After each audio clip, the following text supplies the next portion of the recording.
The year is 1957. Picture rural Wisconsin, a place where darkness descends early, blanketing farmhouses and whispering secrets through the cornfields. This is not the Wisconsin of cheerful beer and cheese. This is a Wisconsin of eerie calm and hidden atrocities. The air is thick with the smell of damp earth and something else, something unsettling. Locals whisper tales of strange occurrences, unexplained noises, and a lurking presence that chills them to the bone. Little do they know their whispers are not unfounded. A nightmare is about to unfold, a nightmare far more terrifying than any local legend. This is the story of Ed Gein, the butcher of Plainfield, a man whose name would forever be etched in the annals of criminal history. Ed Gein was a simple man, or so the townsfolk thought. He lived a solitary life on the outskirts of Plainfield, his days consumed by odd jobs and his nights shrouded in an unsettling silence. But beneath the veneer of normalcy lurked a disturbed mind, warped by isolation and the suffocating presence of his overbearing mother, Augusta. Augusta Gein was a religious fanatic who ruled her household with an iron fist.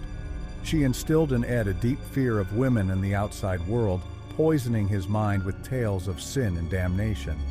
Even after her death, Augusta's presence continued to loom overhead, her twisted teachings echoing in the desolate chamber of his mind. Little did anyone suspect that Ed's grief would manifest in the most horrifying way imaginable, transforming him from a reclusive oddball into a monster who preyed on the innocent. November 16, 1957. The unsuspecting town of Plainfield would be forever scarred. The hardware store, usually bustling, stood eerily quiet. The owner, Bernice Warden, was missing.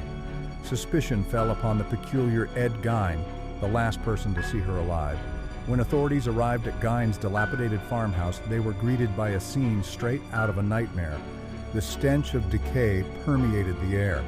Inside, they uncovered a grotesque collection of human remains, fashioned into furniture, lampshades, and masks. Skulls lined the shelves, and a belt made of human nipples hung from a nail. The horrors unearthed that day painted a chilling picture of Gein's depravity, a macabre tapestry woven from the bodies of the dead. Unearthing the truth, Gein's crimes and confessions.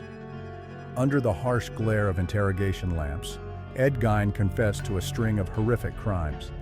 His victims, mostly middle-aged women who reminded him of his mother, had been brutally murdered and their bodies desecrated. Gein admitted to robbing graves, exhuming corpses to satisfy his twisted desires. His confession sent shockwaves through the nation, exposing the dark underbelly of a seemingly ordinary man's soul. The gruesome details of his crimes, recounted in court, painted a horrifying picture of his obsession with death, his warped perception of the human body, and the chilling extent to which he had succumbed to his inner demons. The trial and madness of Ed Gein, a life in prison. The trial of Ed Gein was a media spectacle, a Cobb's circus that captivated and horrified the nation. Deemed unfit to stand trial due to his obvious insanity, Gein was committed to a mental institution. He would spend the rest of his days confined within its walls, his crimes forever etched in the annals of criminal history. The case of Ed Gein transcended the boundaries of a simple murder trial.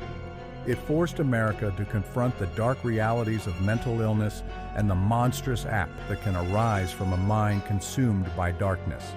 Though he would never walk free again, the legacy of his crimes and the chilling artifacts he left behind would continue to haunt the nation's psyche, inspiring countless books, films, and nightmares for generations to come.